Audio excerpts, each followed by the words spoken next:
गीता में अर्जुन को स्वयं भगवान कह रहे हैं कि उस परमेश्वर की शरण में जा, उसके लिए उन संतों के पास जा जो तत्वदर्शी हो। इसी प्रकार हजरत मोहम्मद को उनका अल्लाह कह रहा है कि कोई और पूर्ण परमात्मा है, उसको पाने के लिए उन तत्वदर्शी संत की तलाश कर। वो प्रभु कौन है, ये जानने के लिए कृपया अवश्य सुनिए जगत गुरु तत्वदर्शी संत रामपाल जी महाराज के अमृत वचन। तो भगवान कहते हैं अब उस गरुड़ पुराण को तो जब पढ़ाना चाहिए था जब वो जीवित था, जब वो जीवित था, ताकि इस ज्ञान को सुनकर वो डर के बुरे काम ना करता और उस पाप से बचता। अब वो तो अपने सारे पाप की मालगाड़ी भर ले गया, क्योंकि गलत साधना करवाई, तुमने रास्ता ठीक बताया नहीं। अब कोई लाभ नहीं है उस गरुड़ के पाठ कराने तक, क्योंकि आप अधिकारी भी नहीं हो। यदि कोई धार्मिक यज्ञ भी करना चाहे तो तुम अधिकारी नहीं हो। कोई भी व्यक्ति पाठ कर देने से कोई भी कथा करने से किसी व्यक्ति को लाभ नहीं हो सकता। कहते हैं गुरु बिन माला फेरते है, गुरु बिन देते दाने हैं, गुरु बिन दोनों निष्फल हैं, चाहे पूछो वेद पुराण। गुरु बिन यज्ञ हवन ना की होम ना की जय है, गुरु की आज्ञा माए रही जय। गुरु बिन यज्ञ हवन जो करही, मिथ्या हो वह कबू ना फरही। अब गुरु कौन है? गुरु का अर्थ है जो तत्व ज्ञान यानी सच, जो ज्ञान प्रदान करता है, आध्यात्मिक ज्ञान प्रदान करता है, जो सच्चा ज्ञान देता है, उसको गुरु कहो चाहे सतगुरु कहो। सतगुरु तो इसलिए कहना पड़ गया कि नकली गुरु हो गए। अगर यदि ये नकली गुरु ना हो तो गुरु ही बहुत है, सतगुरु कहने की आवश्यकता है नहीं, क्योंकि गुरु का अर्थ होता है सही ज्ञान दे। वो टीचर, जो टीचर आउट ऑफ सिलेबस ना पढ़ाता हो, सिलेबस से ही, पाठ्यक्रम से ही हमें पढ़ा रहा हो, तो वो टीचर ही है। इसी प्रकार ये कि स्पिरिचुअल टीचर होता है, आध्यात्मिक गुरु होता है। इसको गुरु ही काफी शब्द था, लेकिन सतगुरु इसलिए कहना पड़ा कि नकली गुरुओं की गिनती नहीं, इसलिए उसमें कुछ डिफरेंशिएट करने के लिए, उसमें भिन्नता दिखाने के लिए कि गुरु, अगर तुम इनको गुरु मानते हैं तो एक सतगुरु की आवश्यकता जो इनसे न्यारा ज्ञान, सच्चा ज्ञान देता है। तो गुरु के बिना जो हवन और पाठ आदि कराए जाते हैं वो भी लाभदायक नहीं होते। इसलिए तुम जो ये क्रिया करते हो इससे कोई लाभ नहीं होता, क्योंकि इसका प्रमाण दिया है। जैसे राजा परीक्षित को 7वें दिन सर्प ने डसना था, उनको ये एक ऋषि ने साप दे दिया था कि 7वें दिन तुझे एक सर्प डसेगा, तेरी मृत्यु होगी। तो उस समय ऋषि लोगों ने इकट्ठा होकर के सलाह बनाई कि राजा बड़ा धार्मिक है और भाई कोई इससे गलती बन गई है, क्योंकि राजा परीक्षित ने एक ऋषि के गले में मरा हुआ सर्प डाल दिया था और उस ऋषि के लड़के ने उसको श्राप दे दिया था, ब्राह्मण ने, कि तुझे 7वें दिन ये सर्प डसेगा। तो ऋषियों ने मिलकर के एक सलाह बनाई कि अभी कुछ ऐसा उपाय किया जाना चाहिए राजा की गति हो जाए। सबने कहा कि श्रीमद् भागवत सुधा सागर का एक सप्ताह तक इसको पाठ कराया जाए, इसको कथा सुनाई जाए। तो कथा सुनावे कौन? अब देखो पुण्यात्मा, इन बातों को ध्यान में रखना। अब कोई भी व्यक्ति कहता मैं पाठ कर देता हूँ, मैं कथा कर देता हूँ, मैं ऐसे करता हूँ, मैं ऐसे करता हूँ, तो उनसे कोई लाभ नहीं होगा। जैसे राजा परीक्षित को कथा सुनाने के लिए कोई भी ऋषि तैयार नहीं हुआ, क्योंकि 7वें दिन परिणाम आना था। 7वें दिन पता लग जाना था कि ऋषि के द्वारा सुनाई गई कथा का इस राजा को क्या फल मिला है। कोई भी तैयार नहीं हुआ। इवन व्यास जी ने भी हाथ खड़े कर दिए कि मैं इस योग्य नहीं हूं कि कथा सुनाकर राजा की कुछ मोक्ष करा सकूं, यहां से गति करा सकूं। क्योंकि श्रीमद् भागवत सुधा सागर के लेखक भी श्री व्यास, वेद व्यास जी है। उन्होंने भी बना कर दिया कि मैं कथा नहीं करने के योग्य हूं, मैं इसको कथा सुनाने योग्य नहीं। मेरे से कल्याण नहीं हो सकता। कहते हैं उस समय स्वर्ग से सुखदेव ऋषि को भेजा गया, बुलाया गया। सुखदेव ऋषि विमान में बैठकर स्वर्ग से यहां पहुंचा।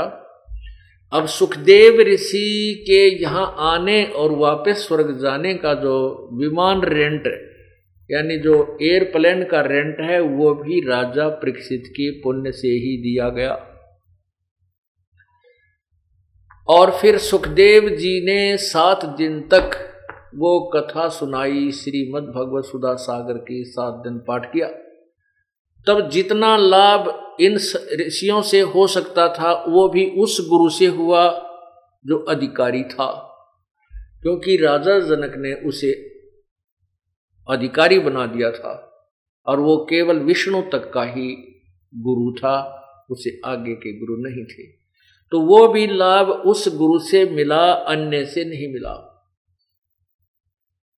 अब पुण्यात्मा ये कहते हैं समझदार को संकेत ही काफी होता है।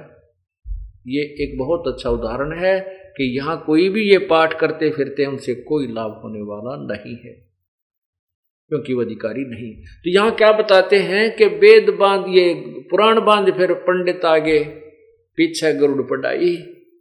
और फिर क्या कहते हैं कि भाई नर से तीतु पशुआ की जय गद्दा बैल बनाई, ये 56 भोग कहाँ मन भोरे की तो कुरडी चढ़ने जाई।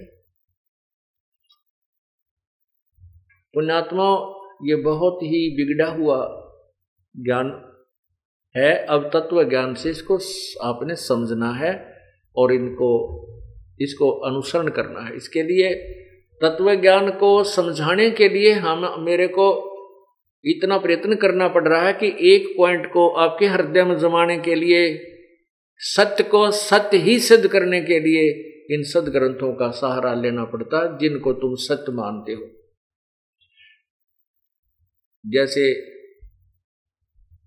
पवित्र पुराण, पवित्र गीता जी, पवित्र महाभारत, पवित्र रामायण आदि सदग्रंथ जो विशेषकर हिंदू धर्म के माने जाते हैं। वैसे तो ये पूरे विश्व के मानव के लिए है, क्योंकि इनका जब रचना हुई इन सदग्रंथों की उस समय कोई भी धर्म मजहब अलग से नहीं था। फिर भी वर्तमान में ये हिंदुओं के नाम ही मंड दिए गए हैं। तो हम पवित्र हिंदू समाज को समझाने के लिए इन्हीं सदग्रंथों का सहयोग लेते हैं, और जिस कारण से आप इस तत्व ज्ञान को समझ रहे हो, सत्य मान रहे हो। तो इसमें क्या बताया है कि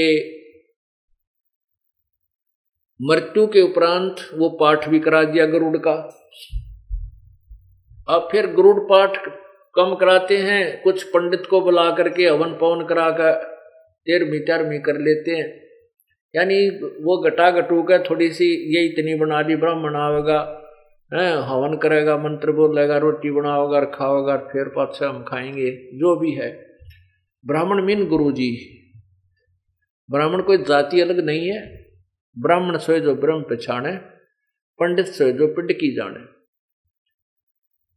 फिर भी हम उनको गुरु मानते थे, वास्तव में गुरु नहीं थे, क्योंकि उनको सदग्रंथों का भी ज्ञान नहीं था। अब फिर क्या बताते हैं कि नर से तीतु पशुआ की जय, फिर गद्दा बैल बनाई, ये 56 भोग का मन भोरे की तो कुरडी चढ़ने जाए।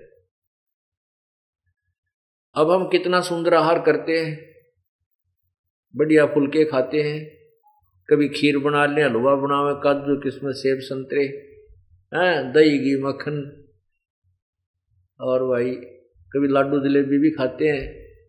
कहने का भाव यह है कि इस मनुष्य शरीर में प्रभु ने हमें कितना सुंदर आहार दिया है, और एक सत्य भक्ति ना करने से, भक्ति भी करें और वो भी शास्त्र विधि को त्याग कर मनमानी पूजा करने से कोई लाभ नहीं होता, वो भी आपका जीवन व्यर्थ होता है। और फिर भक्ति नहीं करते, उससे फिर हमें क्या मिलता है, जैसे कि फिर बैल बन गया, गद्दा बन गया। उसमें कहते हैं ये 56 भोग नहीं मन बोरे की तो कुरडी चरने जाई, ये सुंदर आहार नहीं प्राप्त कर सकेगा। अब तो जरा सी भूख लगती है, कहीं रास्ते में होटल आ गया, वहां खा लिए, चाय की इच्छा हुई, जब रोक के गाड़ी उतर गाड़ी में तो चाय बनवाई, पी के चल पड़े। प्यास लगी, पानी पी लिया। फिर ये सुविधा नहीं रहेंगी। क्यों नहीं रहेंगी? एक जरा से काम के बिना सारा काम बिगड़ गया। हम सब कार्य करते करते परमात्मा का नाम जाप करना है। नाम उठत नाम बैठत नाम सोवत जागवे, नाम खाते नाम पीते नाम सेती लागवे। परमात्मा की भक्ति के लिए हमें विशेष समय अलग से निकालने की आवश्यकता नहीं बनती। हाँ, ज्ञान सुनने के लिए अवश्य थोड़ा सा समय निकालना पड़ेगा। उसके बाद आप जो सिमरण करते हो, काम करते करते बस में जा रहे सफर करते हो, सिमरण कीजिए, मत गप्पे मारिए साथी जो दूसरा बैठा उसके साथ। तो नाम उठत नाम बैठत नाम सोत जागवे, सुता उठे रात्रि ना खुल जाती है, नींद से जाग जाता है तो उठते ही सिमरण करने लग जा। सांस का जुण सा भी सूत बैठ जा, उससे याद आ जा, उससे का मंड जा। चाहे ब्रह्म गायत्री मंत्र हो, चाहे अपना यो सतनाम है, जो भी, उसी का रट शुरू कर दे हैं। फिर वो अपना चलते फिरते जब भी ध्यान आवे उसको याद रखे प्रभु की, जैसे भक्ति करनी होती है। ये हठ योग आसन लगा करके ये सब मना किया गीता जी में। गीता जी में यहां तक लिखा है 4 अध्याय में कि अर्जुन,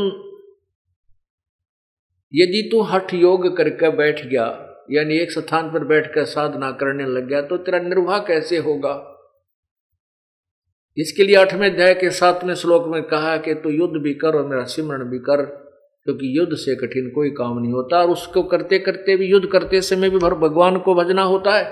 तो आम काम में तो हम आसानी से प्रभु की याद बनाए रख सकते हैं।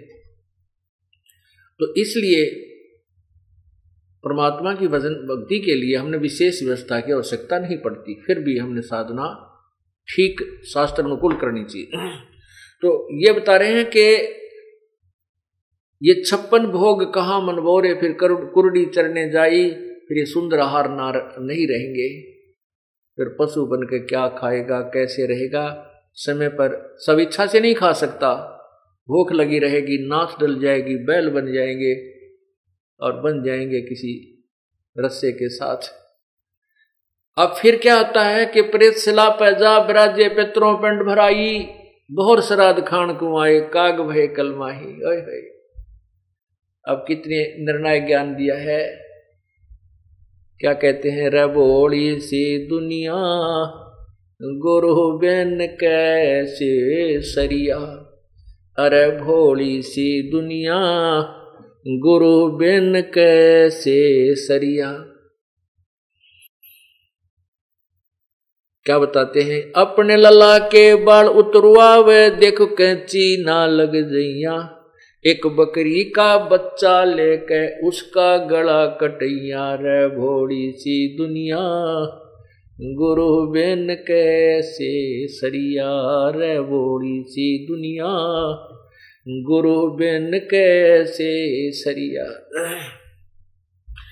कच्चा कच्चा पाका भोजन बना के माता धोकने गैया, उस माता ऊपर कुत्ता मुते, वो क्यों ना मर गैया, रे भोड़ी सी दुनिया गुरु बिन कैसे सरिया, अरे भोड़ी सी दुनिया गुरु बिन कैसे सरिया। फिर क्या बताते हैं?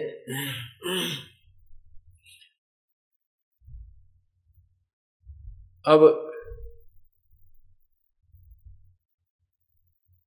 जीवित बाप के लट्ठम लट्ठा मुए गंग पुचैया, जब आवे आसुज का महीना फिर कौआ बाप बनैया, रे भोड़ी सी दुनिया गुरु बिन कैसे सरिया, रे भोड़ी सी दुनिया सतगुरु बिन कैसे सरिया।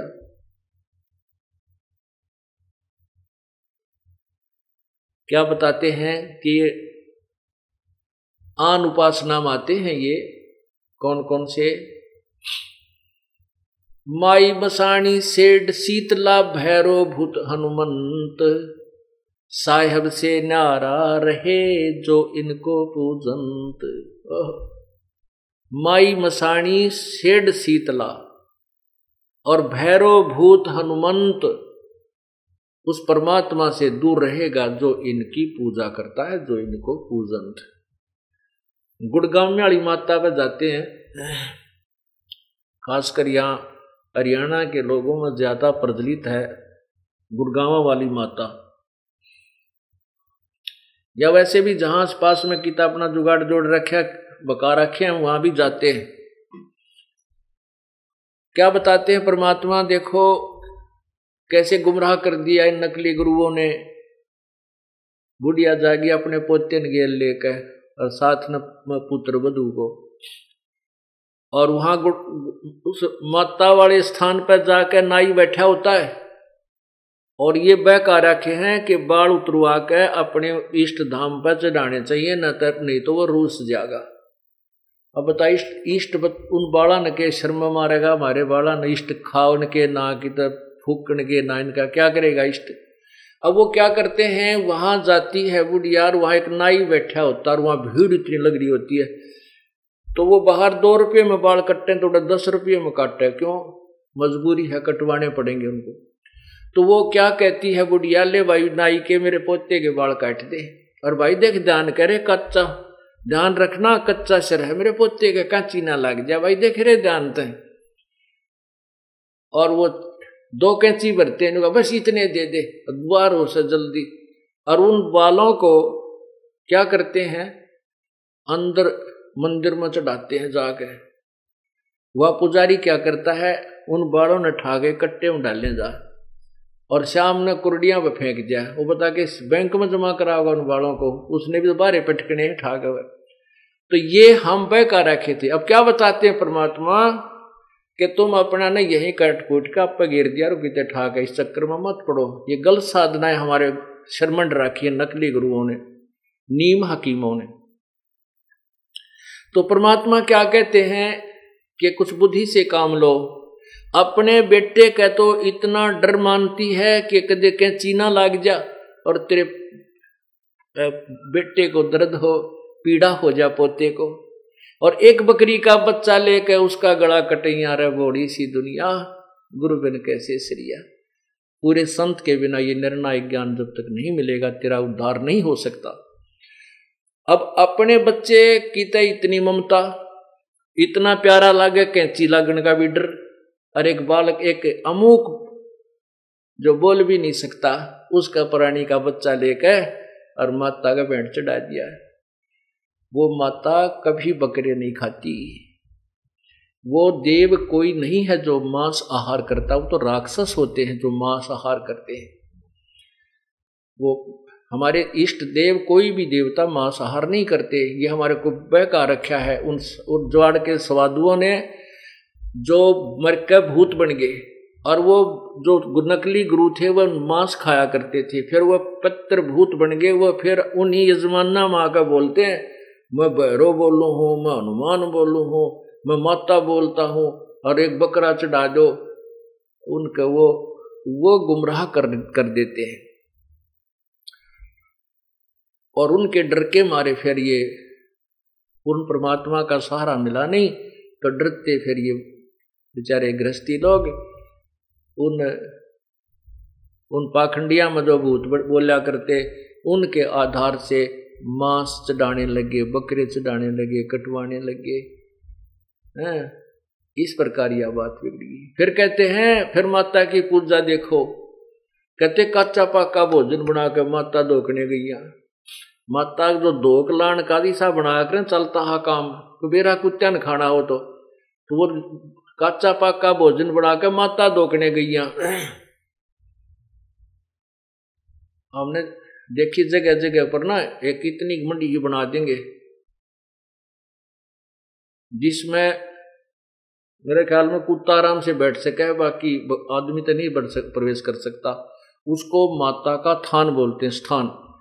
कहते हैं वो कच्चा पक्का भोजन बनाकर माता धोकने गई, और वो माता के धोकने, माता की पूजा के लिए जो वहाँ गुलगुले पूड़े चढ़ाती है, और कुत्ते बाट देखा करें। बुढ़िया एक बतला उतरा टूट कर पड़ा। वो माता नहीं खान पाती, वो कुत्ते खाते हैं। और खा के उस कुत्ते उस माता के आहार को, और चलते समय फिर उसके ऊपर बाथरूम करते हैं, पेशाब करके चलना, उस माता की चोटी में धार मारे। तो परमात्मा कहते हैं अगर वो शक्ति है तेरी माता में, कुत्ते की टांग क्यों ना तोड़ दी, कुत्ता क्यों ना मर गया, या मार देती इसको। नगर बड़ी सी दुनिया, कच्चा पाका भोजन बना के माता धोकने गईया, और माता ऊपर कुत्ता मुत्ता, वो क्यों ना मर गईया। तेरी घिघी बंदरी है माता के दे दुखी कर दे, और इस कुत्ते को ना मारती वा। फिर क्या बताते हैं कि जीवित बाप के लट्ठम लट्ठा, और मरने के बाद उसने गंगा में पहुंचाने जाता उसकी अस्थियों को। अब परमात्मा ये बताना चाहते हैं कि जब तेरे पिताजी जीवित हैं, माताजी जीवित थे, तो उनकी सेवा करनी चाहिए थी, उनको प्यार देना चाहिए था, जिसके उद्देश्य से उन्होंने पुत्र की परवरिश की थी। अब जीव है जब तो पिता गेला लट्ठम लट्ठा झगड़ा ठानता रहता है, और मरने के बाद उन आडा न ठा कर गंगा में गिरने जाता है, और उस गंगा में गिरने से क्यों डाल कराते हैं कि तेरे पिता की गति हो जाएगी, मोक्ष हो जाएगा। अब ध्यान से सुनना, ये मोक्ष कहां से होने लगा था, कहां मोक्ष जाकर छोड़ते हैं ये लोग हमारा, कित मोक्ष करावें। अब एक भक्त नाम ले रहा था, नाम ले रखा था उसने, और उसको मना किया हुआ था भी ना, तो ये फूल फाल ठाने हैं जो कहते हैं ना, अस्थियां उठाकर गंगा में गिर कानी नहीं। अगर उस स्थान को खाली करना आवश्यक है तो उसने उन अस्थियों को, राख को उठाकर नियर बाई को रिवर नहर चलती है, दरिया है, चलते पानी में वहां पर डाल दियो। कोई किसी की सहयोग की आवश्यकता नहीं, किसी गुरु पीर की। और मान लीजिए आसपास नहर भी उपलब्ध नहीं है, तो उनको खड्डा खोद के अपने कितने भी खेत में, आंगन में, घर में उड़े डाल दिए। जो सोचो भाई कितना नादर ना हो हमारे पिता की अस्थियों का, अच्छी बात है। अगर आपके अंदर ये श्रद्धा है तो उन्हें उड़े गाड़ दे कि टमाटी में ढूंगा 5-7 फुट 5-4 फुट खोद के उस इतनी राख बना कर उसने वहां डाल दो, या किसी नहर में डालेंगे। वहां उन ठगों के पास मत जाइए जो आपको गुमराह करते हैं। तेरे पिता की गति गंगा में आने से होगी, यहाँ पर इसकी अस्थियां पहुंचाने में होगी। ये गलत है, ऐसा कुछ नहीं है। वो एक भक्त जैसे हमारा नाम लेते हैं तो हम उनको ये मर्यादा भी बताते हैं कि ये नियम पालन करना है। तो वो भक्त कहता था, जी मैं वैसे समाज के लिहाज से, डर से, समाज के जो है ना दबाव में आकर के मेरा चाचा मर गया, मतलब अलग तो हो रहे थे हमें, लेकिन उसके साथ मैंने जाना पड़ गया। वो अस्थि गिरन गए थे गंगा में, तो वहां एक पांडा पाया। उस पांडे ने अपनी जन्म हिस्ट्री काटी हुई इतनी बड़ी बई, और नो पलट कहने बोला कौन से गांव ताए हो, कुछ गांव ताए हम। अच्छा, तो नो बोला बहुत दिन माए जजमान तुम तो वो लड़का जो हमारा उपदेशी था उसका एकदम धक्का लग गया कि ये दुश्मन था। न्यू सोचा हम रोज मरा, न्यू क्या बहुत दिन माए जजमान तुम तो कह, यानी कोई दादा मरा था उसके बाद ही नंबर आया यहाँ तुम्हारा आने का।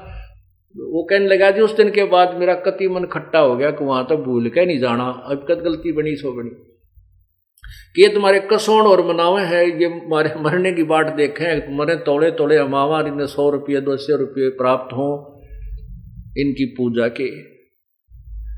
अब पहले तो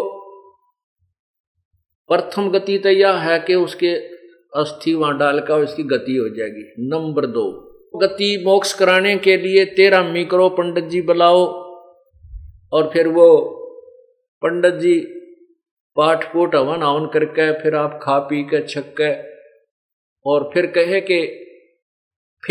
कि इसका महीना बनाओ, फिर 6 माही करो, फिर वर्षी करो, और वर्षी के बाद फिर शुरू हो जाओ क्या इसके श्राद्ध निकालो। श्राद्ध किस लिए कि इसकी गति करवानी है, और श्राद्ध निकालने के बाद फिर कहते हैं इसका पिंड भरवाओ। पिंड भरवाने से क्या होगा कि इसका मोक्ष हो जाएगा। और तेरा गजब।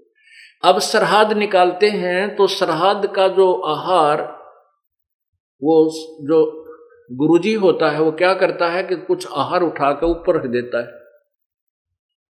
छत पर, और कहता है देखो वो कौवा आ गया। अब श्राद्ध के दिन हम तो कौवे तो वैसे भी ध्यान रखा करें कहाँ कुछ खाने की मिल जाए, वो तो अंगे दिखा जाया करें, घर में बढ़कर रसोई में जाकर मार जा सोच।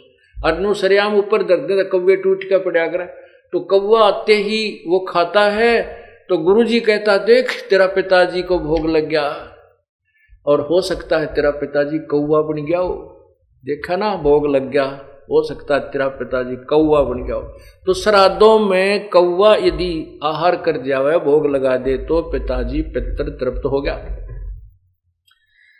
अब परमात्मा कहते हैं अरे तो बड़काले खेल खेल रहे हो तुम्हारे को कति मूर्ख बना रखा है, हमारे अंदर बुद्धि नहीं छोड़ी, कोई अपनी सोचने की शक्ति भी खत्म कर दी, हम इतने डरा दिए इन लोगों ने, फिर भी कोई लाभ नहीं होता।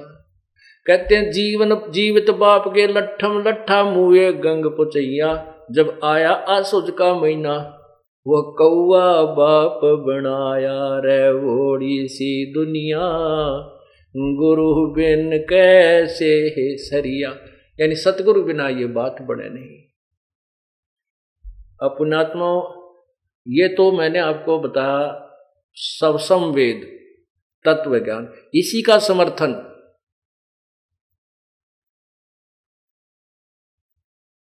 अपने पवित्र पुराण भी दे रहे हैं, जिन पुराणों के आधार पर हम श्राद्ध निकालते हैं। अभी आपको विष्णु पुराण में एक ऐसा अनमोल ज्ञान दिखाता हूं, आप गदगद हो जाओगे। रस सचमुच हम तक कतिये पागल मूर्ख बना रखे थे अनजान लोगों ने।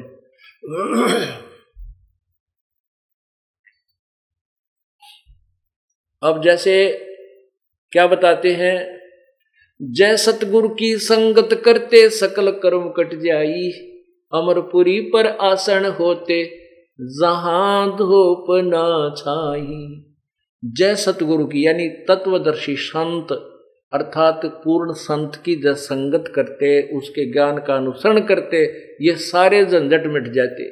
ना श्राद्ध निकालने थे, ना ये कोई और फंड करने थे केवल, और फिर उसके द्वारा दी गई भक्ति से अमरपुरी पर आसन होते, सतलोक में स्थान मिल जाता, जिसके विषय में गीता जी अध्याय नंबर 15 के मंत्र 4, गीता जी के अध्याय नंबर 18 के श्लोक 62 में कहा है कि हे अर्जुन, तू सर्वभाव से उस परमेश्वर की शरण में जा जिसकी कृपा से तू परम शांति और शाश्वत स्थान, शाश्वत स्थानम यानी सदा रहने वाला स्थान जो कभी नष्ट नहीं होता, उस सतलोक को प्राप्त हो जाएगा। अब गीता जी के अध्याय नंबर 8 के मंत्र 16 में लिखा है कि ब्रह्मलोक तक ये सभी नाशवान हैं, इसमें गए हुए प्राणी भी लौटकर संसार में आते हैं, लेकिन सतलोक के अंदर उस परम पद परमेश्वर के, उस परम अक्षर ब्रह्म के, पूर्ण परमात्मा के परम पद अर्थात उस सतलोक में जाने के बाद फिर जन्म मृत्यु नहीं होती। अब आपको दिखाते हैं श्राद्ध, जो श्राद्ध हम निकालते हैं उसके विषय में क्या बता रखा पुराणों के अंदर। इन भ्रमित लोगों ने, जिनको तत्व ज्ञान नहीं था, उन ऋषि और महर्षियों ने भी हमें गुमराह किया हुआ है। और तत्वदर्शी गीता जी में इसीलिए लिखा है कि जब उस तत्वदर्शी संत की खोज कर वो तत्वदर्शी संत वो तत्व ज्ञान बताएगा जो भगवान के मुख से उच्चारित वो वास्तविक ज्ञान है, उस मूल ज्ञान को, और उसको सुन, उसके पश्चात जैसा वो कहता वैसे कीजिए। अब आपको विष्णु पुराण, श्री विष्णु पुराण में दिखाता हूं। अब इसमें क्या रहस्य आपको दिखाएंगे। पहले आपको मार्कंडे पुराण के अंदर, एक मार्कंडे पुराण के अंदर दिखाते हैं। उसमें लिखा है कि एक रुचि नाम के ऋषि थे और उन्होंने वेदों को पढ़ा। जैसे गीता जी वेदों का ही सार है, वेदों को पढ़ा और उसने निष्कर्ष निकाला कि वेदों में ये कर्म कांड, श्राद्ध आदि निकालना ये मूर्खों की पूजा है, ये नहीं करनी चाहिए। उसने इस आधार पर उसने इस आधार पर ना तो शादी कराई और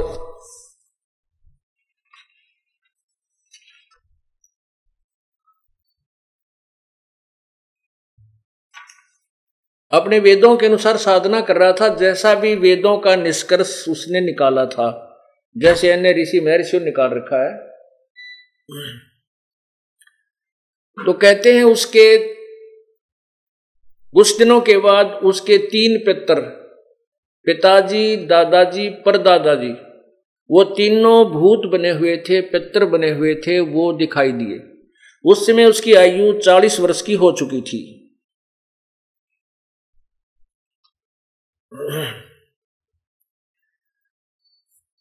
यानी शादी के योग भी नहीं रहा था। उस समय वो पितर दिखाई दिए और कहने लगे, बेटा रुचि, तूने शादी क्यों नहीं कराई और शादी करा के तूने हमारे श्राद्ध क्यों नहीं किए बेटा, हम बहुत दुखी हो गए हैं। अब रुचि कहता है कि हे पितरमहो, हे पितामहो, वेदों में इस कर्म कांड को, श्राद्ध आदि निकालने को मूर्खों की पूजा कहा है, फिर आप मुझे क्यों इस मार्ग पर लगा रहे हो?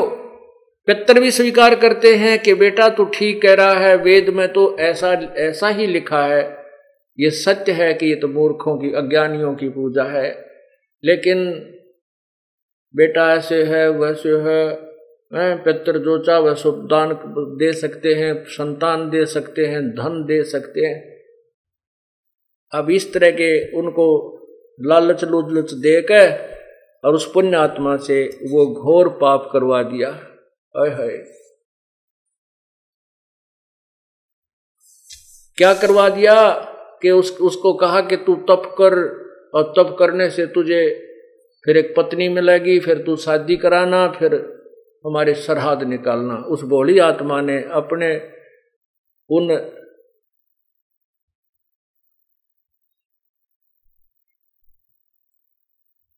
वो जो शास्त्र विरुद्ध साधना करके जो भूत बन गए थे पूर्वज, उनकी बातों में आके अपनी वास्तविक साधना, शास्त्र अनुकूल साधना त्याग दी और स्वयं भी भूत बनने को तैयार हो गया। अब देखिएगा, मार्कंडेय पुराण में आपको दिखाते हैं। मार्कंडेय पुराण गीता प्रेस गोरखपुर से प्रकाशित है। इसके 242-43 पृष्ठ पे ये देखिएगा, ये है मार्कंडेय पुराण।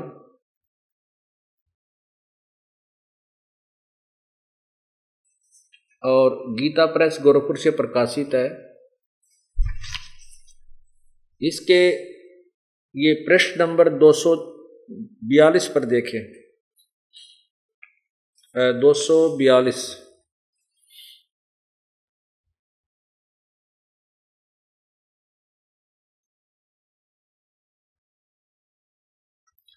ये नीचे रोच्य मुनि की उत्पत्ति कथा। मार्कंडेय जी कहते हैं, ब्राह्मण पूर्व काल की बात है, प्रजापति रुचि, ममता और अहंकार से रहित इस पृथ्वी पर विचरते थे। उन्हें किसी से भय नहीं था, वे बहुत कम सोते थे। उन्हें न तो अग्नि की स्थापना की थी, न अपने लिए घर ही बनाया था। वे एक बार भोजन करते और बिना आश्रम के रहते थे। उन्हें सब प्रकार की आसक्तियों से रहित एवं मुनिवर्ती में रहते देखकर उनके पितरों ने उनसे कहा। पितर बोले, बेटा विवाह स्वर्ग और अपवर्ग का हेतु होने के कारण एक पुण्य में कार्य है, उसे तूने क्यों नहीं किया? गृहस्थ पुरुष समस्त देवताओं, पितरों, ऋषियों, तिथियों की पूजा करके पुण्य में लोगों को प्राप्त करता है। वह सभा के उच्चारण से देवताओं को, सवधा के उच्चारण से शब्द से पितरों को तथा अन्नदान, बलि, वैश्वदेव आदि से भूत आदि प्राणियों एवं अतिथियों का उनका भाग समर्पित करता है, यानी भूतों को भी देता। बेटा हम ऐसा मानते हैं, ये अपनी तरफ से स्टेटमेंट है पितरों की, ना कि किसी वेद आधार नहीं है, कि गृहस्थ आश्रम को स्वीकार न करने से तुम जीवन में क्लेश पर क्लेश उठाना पड़ेगा और मृत्यु के बाद तुम्हारा दूसरे जन्म में क्लेश ही भोगने पड़ेंगे। रुचि ने कहा, पितृगण परिग्रह मात्र ही अत्यंत दुख एवं पाप का कारण होता है तथा उससे मनुष्य की अधोगति होती है। यही सोचकर मैंने पहले स्त्री संग्रह नहीं किया। मन और इंद्रियों को नियंत्रण में रखकर जो यह आत्म संयम किया जाता है वही परिग्रह करने पर मोक्ष का साधक नहीं होता। ममता रूप कीचड़ में सना हुआ होने पर भी यह आत्मा जो परिग्रह शून्य चित्त रूपी जल से प्रतिदिन धोया जाता है वह श्रेष्ठ प्रयत्न है। जितेंद्रिय विद्वानों को चाहिए कि उनके अनेक जन्मों द्वारा संचित कर्म रूपी पंख में सने हुए आत्मा को सदा असना रूपी जल से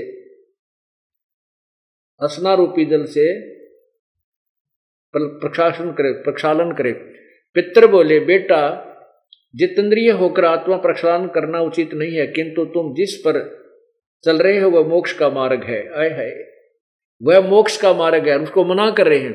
किंतु फल इच्छा रहित दान और शुभ अशुभ से उपभोगों भी पूर्वकृत शुभ अशुभ कर्म दूर होते हैं।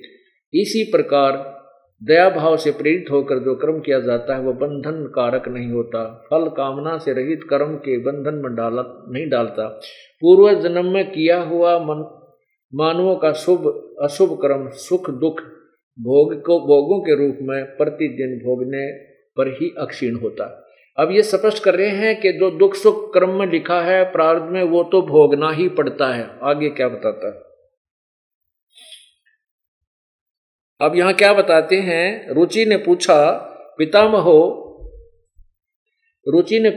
पितामहो वेद में कर्म मार्ग को अविद्या कहा गया है। फिर क्यों आप लोग मुझे उस मार्ग में लगाते हैं? पितर बोले, यह सत्य है कि कर्म को अविद्या ही कहा गया है, इसमें तनिक भी मिथ्या नहीं है। फिर कसर के रहेगी भाई।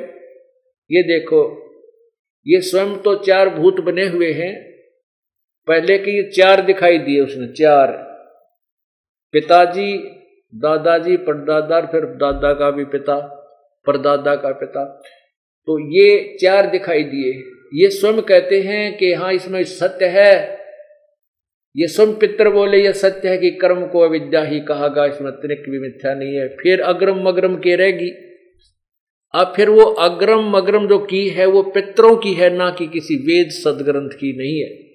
और वेद जो है ये परमात्मा का आदेश है, और ये जो श्राद्ध व्राद्ध के जो तुक्केबाजी ये अन्य पित्रादि का आदेश है,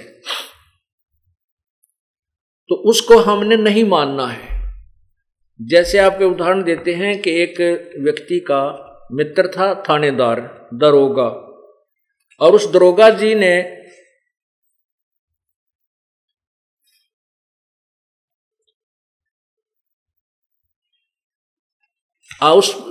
उस व्यक्ति ने एक दिन दरोगा जी से प्रार्थना की कि मेरा जो पड़ोसी है वो मुझे बहुत दुखी करता है, बहुत परेशान कर रखा है।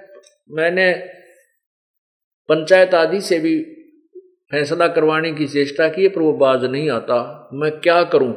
दरोगा जी ने कहा कि मार लठ माप देख लूंगा।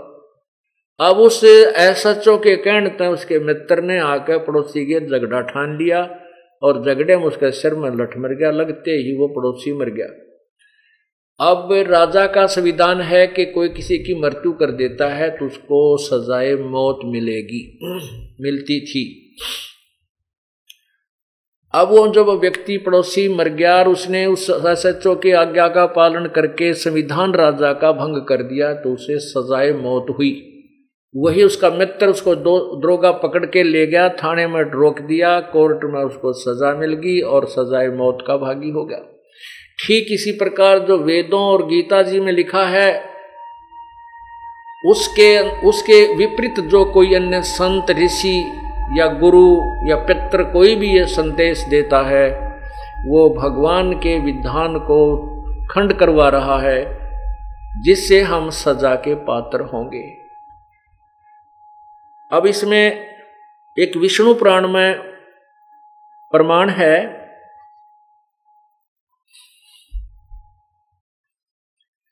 कि इन पितरों ने ही सनकादिक आदि जो ऋषि ब्रह्मा जी के पुत्र हुए हैं, इन्होंने एक राजा को बताया और वो श्राद्ध की विधि बता रहे हैं ये ऋषि लोग, और कह रहे हैं कि जो मैं तुम्हें बता रहा हूं ये पितर ही मुझे बता गए थे, यानी पितरों ने मुझे बताया है श्राद्ध आदि निकालना, यानी कोई किसी भगवान की तरफ आदेश से आदेश नहीं है।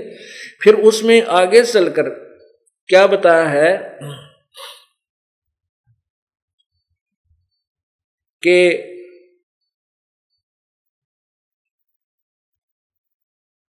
जैसे पितरों के लिए श्राद्ध निकालना है तो जैसे 2, 4, 6, 8 यानी ऑड नंबर ब्राह्मण जमाने चाहिए, उनको भोजन कराइए। और भूतों के लिए करना है, देवों के लिए करना है तो 1, 2, 1, 3 जैसे 5, 7, 9 इवन नंबर, ये यानी इस तरह ब्राह्मणों को बैठाकर भोजन कराना चाहिए। फिर विष्णु पुराण में लास्ट में ये लिखा है, श्राद्धों का सारा विवरण देकर ये लिखा है कि यदि एक योगी, योगी का अर्थ है जो सत्य साधक, जैसे गीता जी में लिखा कि अर्जुन जब तू नाना प्रकार के भ्रमित करने वाले वचनों से भ्रमित ना होकर के एक तत्व ज्ञान पर स्थिर हो जाएगा तब तू भगत बनेगा, योगी बनेगा। उसके लिए लिखा कि उस तत्व ज्ञान को सुनने के लिए तत्वदर्शी संतों की शरण जा, उनको दंडवत प्रणाम कर, वो जैसे बताएं फिर तू साधना कर, फिर तेरा कल्याण होगा। उसके लिए बताया है कि एक संत, एक सत साधक, सच्ची साधना करने वाले को भोजन कराने से कितना लाभ होता है कि 1000 ब्राह्मणों को जो वो श्राद्ध के लिए उद्धार करने आते उनका भी कल्याण कर दे और यजमान का भी कल्याण कर दे और मोक्ष भी प्राप्त करवा दे। ओए होए, ये विष्णु पुराण में लिखा है कि एक तत्वदर्शी संत को आहार कराने से, अर्थात उससे भोजन कराने से आप 1000 ब्राह्मण बैठा दे उसके सामने, उनका भी उद्धार करे जो तुम्हारे पितरों का उद्धार करने आते हैं, और वो तेरे पितरों का भी उद्धार करे, उन ब्राह्मणों को भी पार करे और यजमान को भी सुधार दे, क्योंकि वो फिर तत्व ज्ञान बताएगा। सब बकवास छुटा के तत्व ज्ञान के आधार से साधना बताएगा। तो हम वही पूजा करनी चाहिए जिससे सब लाभ हो। अब ये विष्णु पुराण में लिखा है, अब मुझे वो मिल नहीं रहा।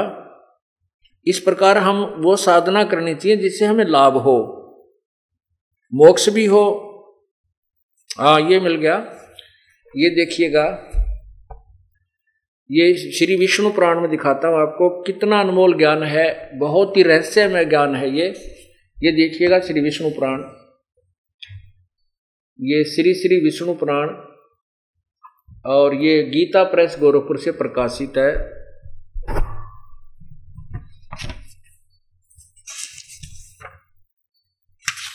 इसके अनुवादक हैं मुनीलाल गुप्त, और ये तृतीय अंश, और ये देखिएगा अध्याय 16, अध्याय 15 का, क्योंकि 16 आगे चलता है, ये अध्याय 15 का विवरण चलता हुआ आ रहा है। ये 16वां यहां होगा, ये 16वां समाप्त होता है इसके लास्ट में। ये 213 पृष्ठ पे लिखा है, हे राजन, श्राद्ध करने वाले पुरुषों से विश्व देवगण, पितृगण, मातामह, कुटुंबजन सभी संतुष्ट रहते हैं। हे भूपाल, पितृगण का आधार चंद्रमा है, चंद्रमा का आधार योग है, इसलिए श्राद्ध में योगी जन को नियुक्त करना अति उत्तम है। हे राजन, यदि श्राद्ध भोजी 1 सहस्र ब्राह्मणों के सम्मुख एक योगी भी हो तो वह यजमान के सहित उन सब का उद्धार कर देता है। एक सहस्र माने 1000 ब्राह्मण भी हो और यजमान भी हो, और ये ऊपर जो श्राद्ध निकालेंगे वैश्वदेव गण पितर माता मह सबको कहते हैं ये संतुष्ट तब हो। एक योगी को भोजन कराने से उनके सामने यदि एक योगी यानी सत साधक सच्ची साधना करने वाला एक है, वो 1000 ब्राह्मणा का भी उद्धार करे, यजमान का भी उद्धार करे और थारे पितरों का भी उद्धार करे। जय सतगुरु की संगत करते सकल कर्म कट जाई, अमरपुरी पर आसन होते जहां धूप ना छाई। सुरत नृत मन पवन पियाना शब्द शब्द समाई, दास गरीब दास गलतान महल में मिले कबीर गोसाई। पुण्यात्माओं, ये इसको तत्व ज्ञान कहते हैं। और इस ज्ञान को कौन बताता है? सतगुरु बताते हैं। तो सतगुरु क्या बताते हैं? मारे सतगुरु दे रहे ए लारे सत्य नाम सुमर मन में लारे, मारे साहेब दे रहे सत्य नाम सुमर मन में लारे, भगवान सुमर मन में लारे, सत्य नाम सुमर मन भगवान सुमर मन में लारे, मारे साहेब दे रहे सत्य नाम सुमर मन में। कोडी कोडी माया जोड़ी जोड़ भरा एक थैला रे, कोडी कोडी जोड़ भरा एक थैला रे, खाली आया खाली जागा संग चलना दे लारे, खाली आया जागा संग चलना दे लारे, मारे सत्य गुरु दे रहे सत्य नाम सुमर मन में लारे, सत्य नाम सुमर मन भगवान सुमर मन में लारे, मारे साहेब दे रहे हम सुमर मन में लारे। मात पिता तेरा कुटुम कभी लायो कोई दिन का मेला रे, मात पिता तेरा कुटुम कभी लायो कोई दिन का मेला रे, यही मिलाया यही रे बिछोड़े जा जागा सांस अकेला रे, यही मिलाया जागा हंस अकेला रे, मारे सत्य गुरु दे रहे नाम सुमर मन में लारे, सत्य नाम सुमर मन भगवान सुमर मन में लारे, सत्य नाम सुमर मन भगवान सुमर मन में लारे, मारे साहेब दे रहे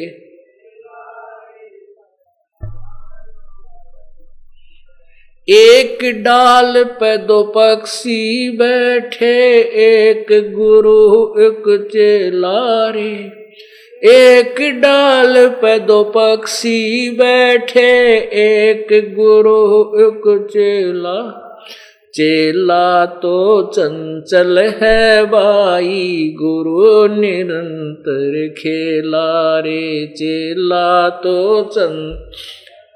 भाई गुरु निरंतर खेला रे, मारे सत्य गुरु दे रहे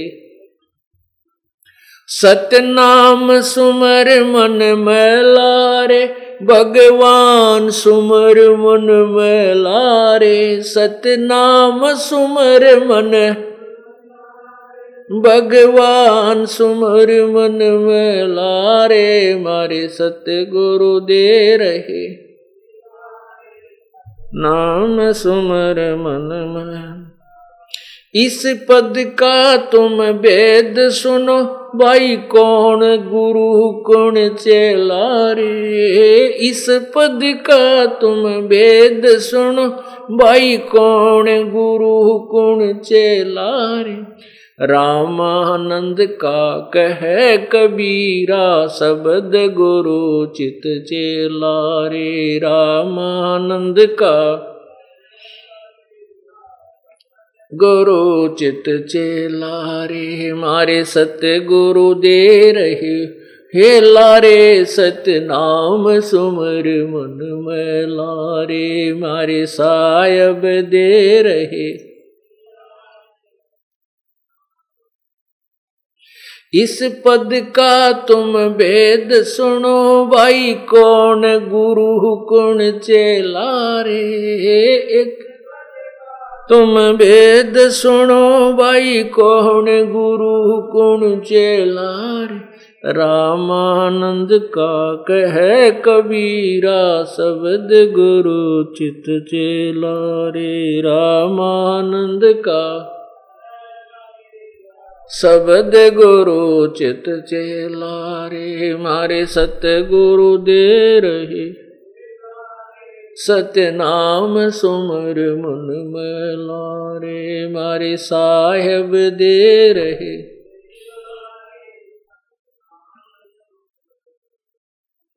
सत साही। अब वो तत्वदर्शी संत यही बताएगा, ये ज्ञान कराएगा कि कौन सी साधना हमने नहीं करनी चाहिए और कौन सी करने योग्य है, और उसका प्रमाण अपने वेदों में सदग्रंथों में भी होना चाहिए। गीता जी अध्याय नंबर 16 के श्लोक 23 में कहा कि शास्त्र विधि को त्याग कर जो मनमानी आचरण करते हैं, मनमानी पूजा करते हैं, उनको उनकी न तो कार्य सिद्ध होता, उनका कोई गति होती है, न सिद्धि होती है, और न ही वो कोई सुख को प्राप्त होते हैं। इससे अर्जुन तेरे लिए कर्तव्य और अकर्तव्य कर्म के लिए शास्त्र ही प्रमाण है, उन्हीं को आधार मानिए। अर्थात जो दंत कथा के आधार पर जो बता रहे हैं उनको नहीं मानना, सदग्रंथों को आधार मानना। सदग्रंथों में आते हैं पवित्र गीता जी, पवित्र वेद, और फिर जो पुराण जो हैं ये किसी अन्य ऋषि भगवान के बोले हुए नहीं है। ऋषि, महर्षि या ब्रह्मा विष्णु महेश तक का ही के बोले हुए उच्चारित ज्ञान है, और यदि वो वेदों से मेल नहीं खाता है तो उसको नहीं मानना चाहिए। तो गीता जी में तो यहां तक लिखा है कि जो अन्य देवताओं की पूजा करते एक पूर्ण परमात्मा को छोड़कर, वो मूर्ख लोग शास्त्र विरुद्ध साधना करते हैं, जिस कारण से वो अपना जीवन व्यर्थ कर रहे हैं।